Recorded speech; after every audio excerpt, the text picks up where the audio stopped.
من غير اي كلام كتير كده تعال نشوف ايه اللي حصل مع ايجي ستايلز ودومينيك ميستيريو ورومان رينز وبرون بريكر وبول هيمن. فيلا بينا من غير اي كلام كتير. ويلكم تو ماندي نايت رو.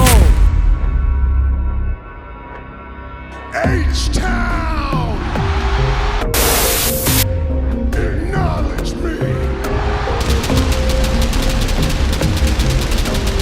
بنفتح عرض بوصول فريق الجادجمنت داي ودومينيك ميستيريو بيدي مفتاح العربيه للسيد بتاعنا. السيد بتاعنا بيطلع مين؟ طبعا ايجي ستايلز. هو في غيره يعني؟ هو فيش، هو دي شغال كل حاجه، دي شغال كل حاجه حرفيا. هي عداوه ضحكه اصلا من اولها لاخرها. ماشي اللي بعد بقى دخل البيست ان ذا وورلد سي ام بانك، واستراتيجيه جامد جدا من الجماهير. مسك المايك سي ام بانك وقال انا رجعت عشان اهداف كتير، منها تصدر الحدث الرئيسي لريسلمانيا، والهدف الثاني ان ابقى بطل عالم. انا حققت الهدف الاول لكن متبقي الهدف الثاني وهو اني ابقى بطل العالم. جونتر انت من افضل المصارعين في العالم، انا هحاول بكل ما اتاني من قوه اني اوصل الى مستواه رغم ان انا ما اعتقدش ده، وانا بوعدكم ان انا هعمل كل اللي اقدر عليه وهبذل كل جهدي ومش هستسلم. انا شايف ان جونتر من افضل ابطال القارات في التاريخ، من افضل اللي حملوا لقب القارات لمده 666 يوم، وهو في عهده الثاني كبطل عالم للوزن التقيل، وما تبقاش غير اسبوعين بس للتحضير للوحش ده. لكن في الحقيقه انا كنت مستعد للحظه دي طول حياتي عشان انا سي ام بانك. انا مش متحدي ليك يا جونتر، انا الافضل في العالم، انا البيست ان ذا وورلد. عشان يقطعوا جونتر ويخش جونتر ويمسك المايك ويقول انا متحمس جدا لوجودي هنا، بس خلينا نوصل للنقطه الاساسيه. انا جيت هنا مش عشان اعمل شويه دراما واتنمر عليك والكلام ده او اقلل منك، انا جيت هنا عشان اوضح بعض الحاجات. انت قلت انك رجعت هنا عشان تعمل فلوس مش عشان تكون صداقات، وبتقول انك الافضل في العالم،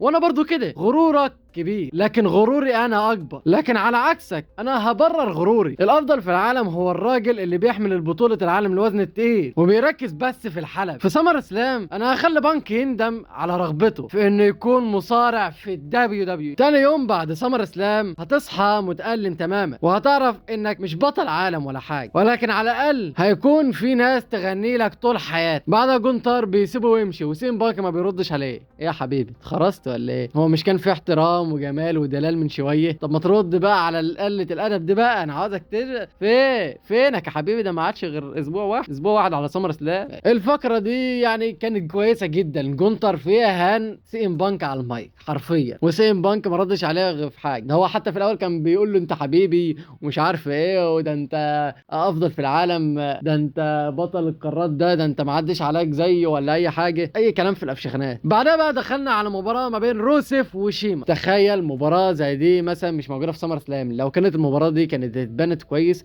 واتعمل لها بروموهات ما بين روسيف وشيماس وكانوا عملوا لهم بناء مع بعض كويس جدا والعداوه تروح لسمر سلام، كان هيبقى في ماتش جامد جدا وهتبقى عداوه كويسه جدا. لكن هنعمل ايه؟ ده ما بيعملش حاجه، ده مش شغال معانا، ده ياكل عيش اي حاجه كده. هو ماشي اصلا السيرانات دلوقتي بالعافيه، فيعني كفايه عليه. فانا مش عارف والله يعني هيودينا لحد فين الراجل ده. والله عداوه زي دي كانت ممكن تكون موجوده في سمر سلام باحسن شكل ممكن، بس هو ما بيعملش اي سيناريوهات. حاطط الاثنين دول في الرف، مش الاثنين دول بس، معظم مصارعين الدبليو في الرف كده. ما هو سينا هيمشي ورومان هيمشي والروك هيمشي وكله هيمشي وهيتبقى لك دول.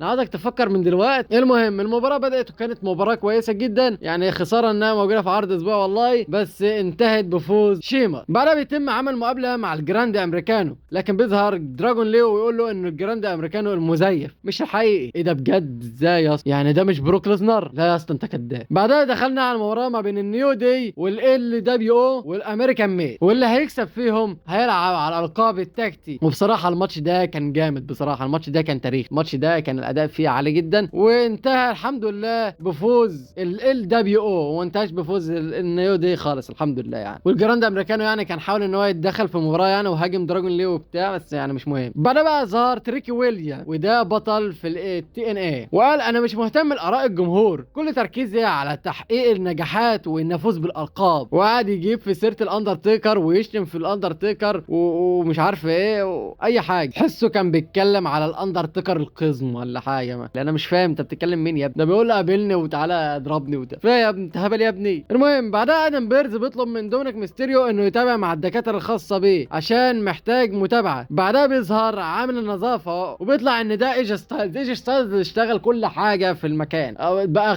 كابوس لدومينيك ميستيريو، او اللي هو حرفيا المظهر ده. استرها معانا يا رب.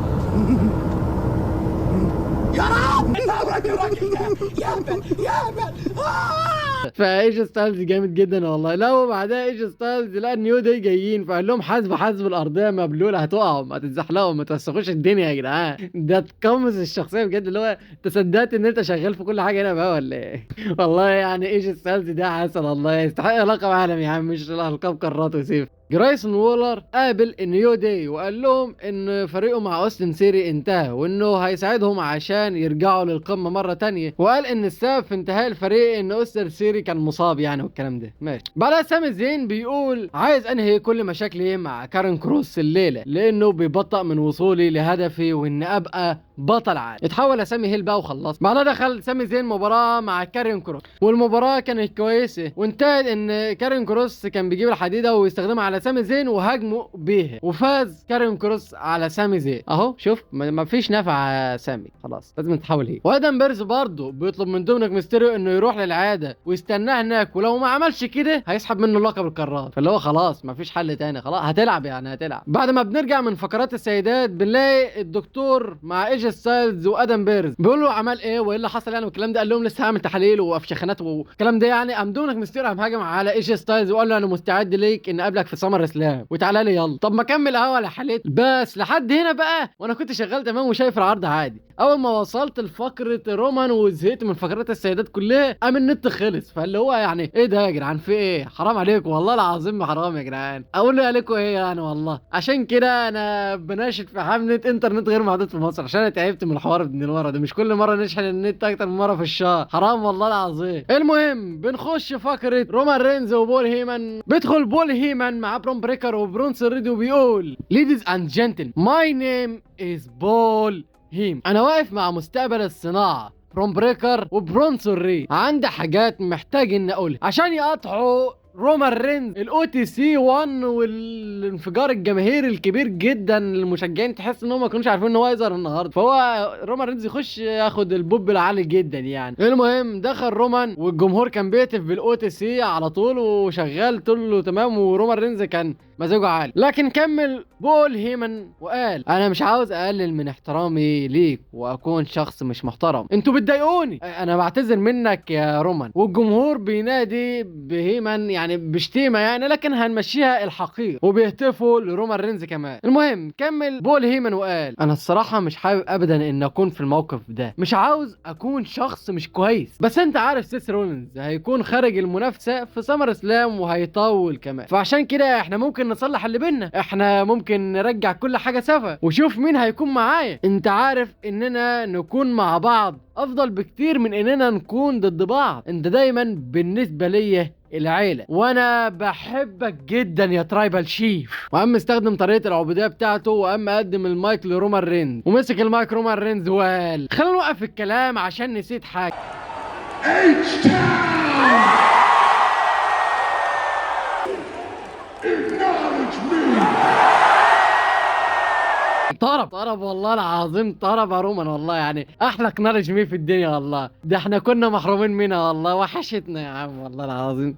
توب والله. لا وبول هيمن بيرفع صباعه ولا ضحك فشخ والله يعني. شوف مهما يحصل هنضحك برضه على الحوارات دي، ورومان رينز نفسه بيضحك يعني. المهم كمل رومان رينز وقال انتوا عارفين احنا بنتكلم عن ايه؟ عاوزني ابقى القائد؟ قبل سنوات بسيطه كان ممكن اسمع كلام الرجل الحكيم، بس انت مش حكيم ابدا، انت مجرد مغفل. وبرون بريكر بيتعصب كده وهومان بيقولوا يعني والنبي ما تعصبوش، ده مسعور واحنا ماسكينه بالعافيه. اهدى يا طفل، انت محتاج تسمعني كويس. بول هيمن هيعمل نفس اللي عمله فيك وهو على وشك انه يعملها، بس بعد سنوات لما تكون راجل هنا هياخد كل حاجه، وده اللي عمله معايا. سمعت ناس بتحاول تاخد مسؤوليته وعظمه الترايبال شيف، الكل هنا لسه بيعترف بيا. طبعا الاو تي سي هو الافضل عبر مر التاريخ، وطبعا الشخص ده كان ليه فضل كبير في ده، لكن ما كانش ليه دور انه يحمل لقب ابد. شوف حتى هو عامل ازاي اصلا. الاوسوس كان ليهم دور، سولو سكوا كان ليه دور، حتى سامي زين كان ليه دور، لكن خسرت اللقب. خسرت اللقب بعد 4 سنين، خسرته ومشيت، لكن رجعت عشان اكمل مستقبل البلاد لاين، وده اللي رجعني هنا. لما بنتكلم عن البلاد لاين دي مش مجرد عصابة، دي كانت عيلة. مش هقول لك تاني ارجع يا طفل، لكن ده ما عادش يهمني. اللي يهمني ان انت كنت صديق العائلة. انا صنعتك وخليتك عضو في العيلة واديتك مسؤوليات، وانت عملت ايه؟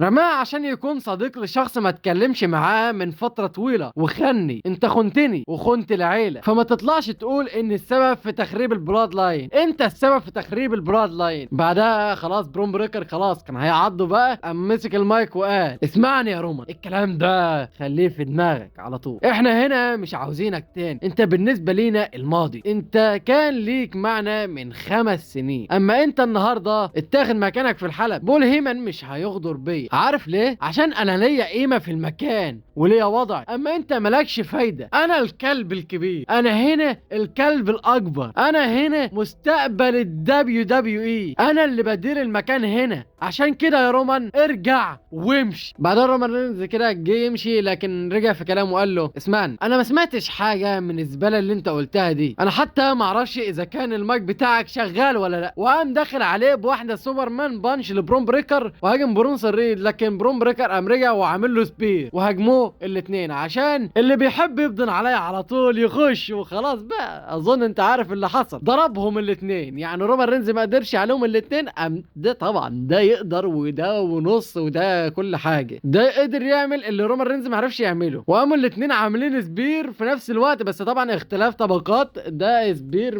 خيالي، اما ده سبير بتاع بطاط، فربنا يستر. وانتهت الفقره على كده، وانتهى العرض كله على كده برومان رينز وهو بيعمل ييت وبيرقصوا هما الاتنين. يا لهوي، الهيبة راحت يا رومان. عادته يا ابن الجزمة، اديك عادت الدنيا كلها. الله يخرب بيتك، انا عارف ان انت وباء في الاتحاد، ده انت شرموه. عادت رومان رينز الهيبة راحت وبيعمل ييت. ده رومان رينز مش مصدق نفسه. هو حتى على تويتر علق على الفيديو بتاعه وهو بيرقص ده، وقال اكيد ده ذكاء اصطناعي. ما اكيد ده ذكاء اصطناعي، ده مستحيل يكون حقيقة. فيعني والله يعني حركة ضايقتني يعني والله، بس ماشي. اما الفقرة فالفقرة كانت جامدة جدا. الفقرة برون بريكر كان فيها كان جامد جدا مع رومان رينز، وقال كلام جامد جدا، ورومان رينز كان عظيم جدا على المايك، وكان رايق قوي النهارده حرفيا. يعني لا البرومو ده كان كويس جدا، وبول هيمن يعني كويس. لكن انا اختلف في رومان، انه بول هيمن ما كانش ليه دور في انه يحافظ على اللقب. يعني لا هو كان بيساعده شويه يعني، بس ماشي هنمشيها. ده الاو تي سي براحتك يابا، ان شاء الله حتى الاوزز ما كانش لهم دور براحتك، ده انت رومان رينز يا جدع. المهم انتهى العرض كله على كده، والعرض كان كويس. يعني العرض ده كان كويس، يعني كان فيه يعني مليان بايجي ستايلز والضحك بتاعه، ورومان رينز وسي ام بانك وجونتر برون بريكر وبول هيمن، كل دول كانوا مدين حماس للعرض. والعرض النهارده كان جميل جدا. لو ما كانش موجود فيه رومان رينز كان زمانه عرض عادي، لكن النهارده هو عرض متميز، عشان كده هديله 8.5 من 10. وبس كده، اتمنى يكون الفيديو عجبك. لو عجب الفيديو ما تنساش تعمل لايك وتشترك في القناه، تنزل تقول لي تحت في التعليقات ايه رايك في اداء رومان رينز النهارده. وبس كده.